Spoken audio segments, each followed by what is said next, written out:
नमस्कार, welcome back to your on YouTube channel the magnificent brain. आपके अपने YouTube channel the magnificent brain में आप सभी का स्वागत है। आज के अपने इस वीडियो में हम विशिष्ट शिक्षक की नियुक्ति एवं पदस्थापन के संबंध में जो खबरें आ रही हैं उनके ऊपर चर्चा करने वाले हैं।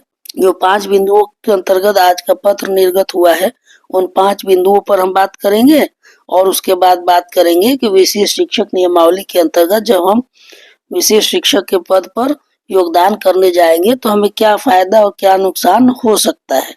तो आइए नियमावली को हम देख लेते हैं।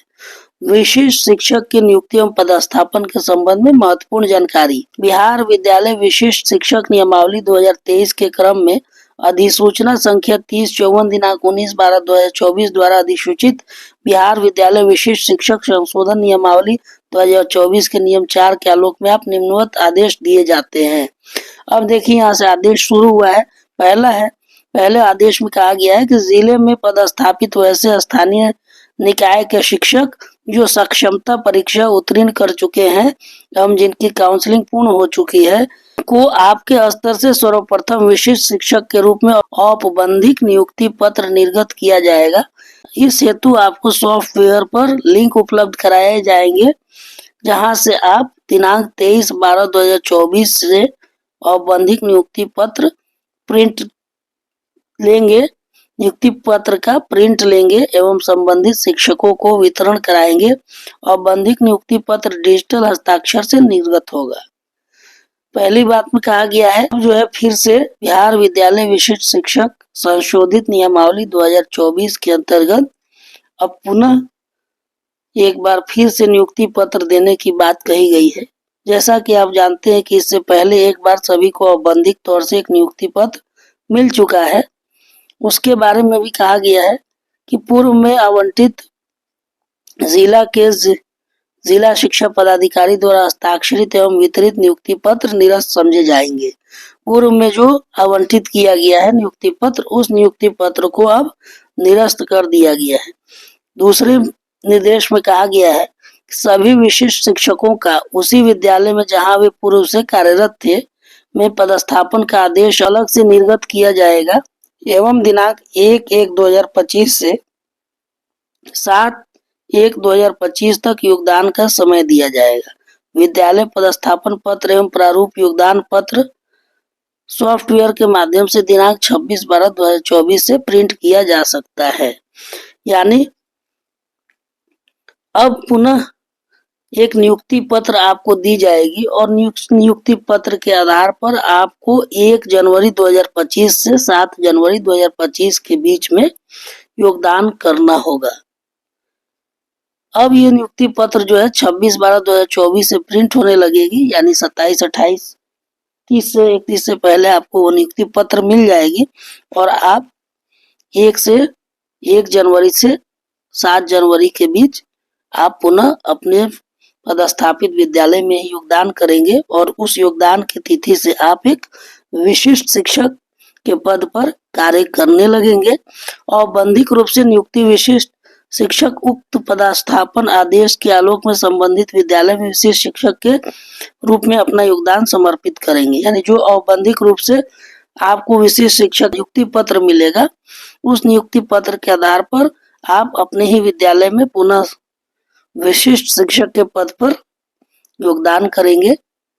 चौथे पॉइंट में कहा गया है विशिष्ट शिक्षक के रूप में विद्यालय में योगदान की तिथि से वे विशिष्ट शिक्षक कहलाएंगे एवं उस तिथि से वे स्थानीय निकाय के शिक्षक के पद से स्वतः विरमित समझे जाएंगे।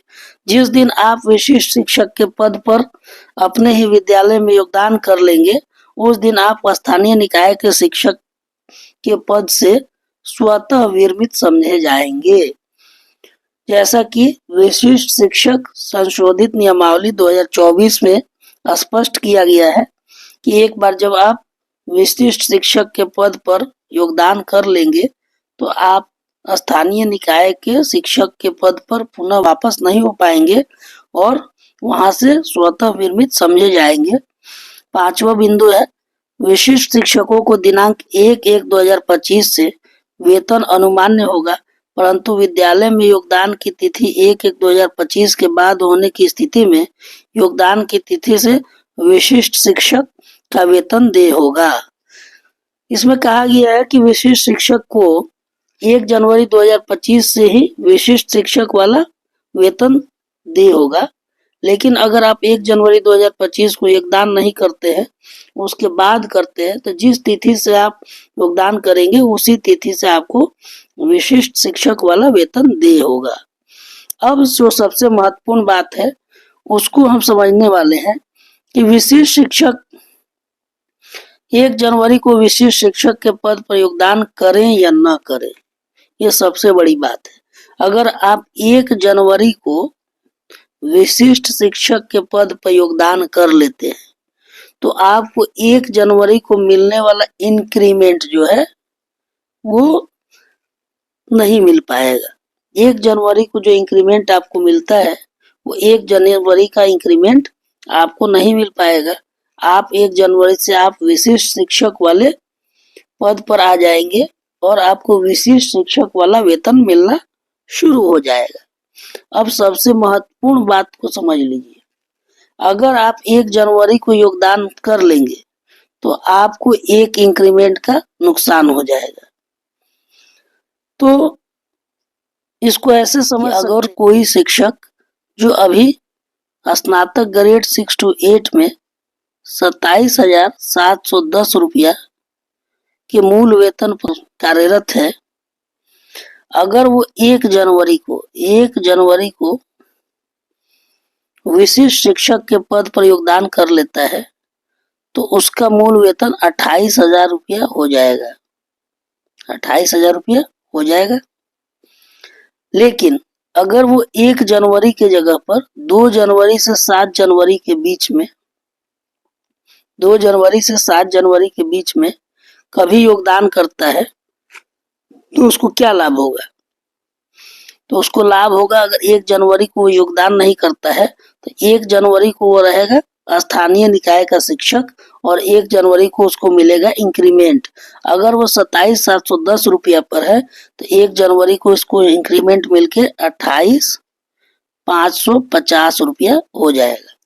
तो 28,550 रुपया हो जाएगा 1 जनवरी को, और 1 जनवरी को जैसे ही 28,550 रुपया हो गया तो 2 जनवरी से 7 जनवरी के बीच में कभी भी योगदान करेगा तो उसका मूल वेतन विशेष शिक्षक के तौर पर 28,840 रुपया हो जाएगा। 28,840 रुपया। तो फायदा क्या है कि अगर कोई शिक्षक अगर 1 जनवरी को विशिष्ट शिक्षक के रूप में योगदान करेगा, 27,710 पे है तो उसका 28,000 मूल वेतन नहीं हो पाएगा।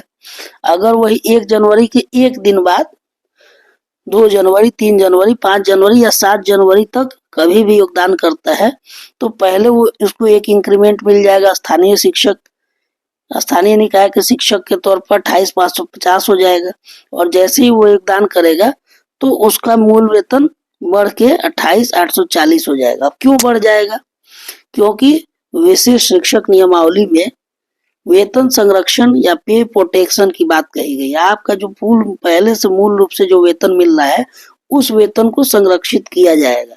तो जैसे ही 1 जनवरी को आप 28,550 रुपया पा लेंगे और उसके बाद योगदान करेंगे 2 जनवरी या 5 जनवरी या 7 जनवरी को, तो आपको इस जो 28,550 का संरक्षण मिलेगा। तो यहाँ इंडेक्स में देख सकते हैं, यहाँ इंडेक्स में आप देख सकते हैं, तो यहाँ आप विशिष्ट शिक्षक के श्रेणी में फिटमेंट मैट्रिक्स टेबल देख सकते हैं कि 28,000 के बाद सीधे 28,840 रुपया है। अब जब आपका वेतन 28,550 रुपया हो जाएगा तो आपको इसका संरक्षण दिया जाएगा, तो आप आ जाएंगे 28,840 में। तो इस तरह से आप 1 जनवरी के बाद योगदान करते हैं तो आपका मूल वेतन बढ़कर 28,550 हो जाएगा 1 जनवरी को, और उसके बाद विशेष शिक्षक के तौर पर 28,840 हो जाएगा। तो ये तो रही उनके लिए जो विशिष्ट शिक्षक के तौर पर ही योगदान करेंगे। अब इसमें बहुत सारे ऐसे शिक्षक साथी हैं जो विशिष्ट शिक्षक के तौर पर सक्षमता पास कर चुके हैं, काउंसलिंग करा चुके हैं, औपबंधिक नियुक्ति पत्र भी ले चुके थे और अब उनका प्रधान शिक्षक में भी काउंसलिंग हो चुका है, तो उनको बहुत जल्द ही प्रधान शिक्षक के पद पर भी नियुक्ति लेना है। तो प्रधान शिक्षक के पद पर जब वो नियुक्त होंगे तो उनका मूल वेतन होगा 30,500। 30,500 होगा। तो वैसे लोग अब 1 जनवरी को योगदान करें या 2 जनवरी को करें या 7 जनवरी को करें, कोई फर्क नहीं पड़ता है। वो उनका मूल वेतन आने वाले समय में जब वो योगदान करेंगे, जनवरी, फरवरी या मार्च के बीच में कभी भी हो जाएगा योगदान, तो वहाँ 30,500 रुपया से चालू होगा मूल वेतन। तो उनके लिए कोई समस्या नहीं है कि कब योगदान करें। लेकिन जो सिर्फ सक्षमता पास किए हैं और विशिष्ट शिक्षक के तौर पे ही अभी योगदान करने वाले हैं, तो उनके लिए बेहतर है कि वो 1 जनवरी के बाद योगदान करें। 1 जनवरी को पहले अपना स्थानीय निकाय के शिक्षक के अंतर्गत अपना इंक्रीमेंट ले, उसके बाद योगदान करें। अब समस्या एक और आ सकती है कि अगर मान लीजिए आप 5 या 7 तारीख को योगदान करते हैं, तो स्थानीय निकाय शिक्षक की पेमेंट की व्यवस्था कुछ अलग है और विशिष्ट शिक्षक और बीपीएससी से जो पास हुए हैं विद्यालय अध्यापक, उनके पेमेंट का व्यवस्था अलग है।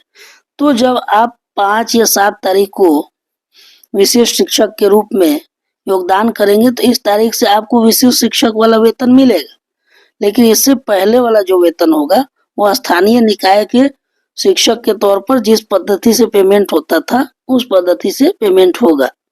अब इसमें दिक्कत हो सकती है कि जो बचे हुए 5-7 दिन का वेतन है उसको लेने में थोड़ा परेशानी हो सकता है। तो लेकिन फिर भी बेहतर यही रहेगा कि आप 1 जनवरी के बाद ही योगदान करें जिनको प्रधान अध्यापक या प्रधान शिक्षक में योगदान नहीं करना है। और जिनको प्रधान अध्यापक या प्रधान शिक्षक बनना है वो 1 जनवरी को भी कर सकते हैं, कोई समस्या नहीं है। तो उम्मीद है कि आपके सारे डाउट्स क्लियर हो गए होंगे। अगर आपको हमारा ये वीडियो अच्छा लगा है तो हमारे इस वीडियो को लाइक कीजिए, शेयर कीजिए और हमारे इस यूट्यूब चैनल को सब्सक्राइब कीजिए। मिलते हैं इसी प्रकार के अन्य जानकारी भरे वीडियो में। तब तक के लिए हमें दीजिए अनुमति। धन्यवाद। Thank you for watching.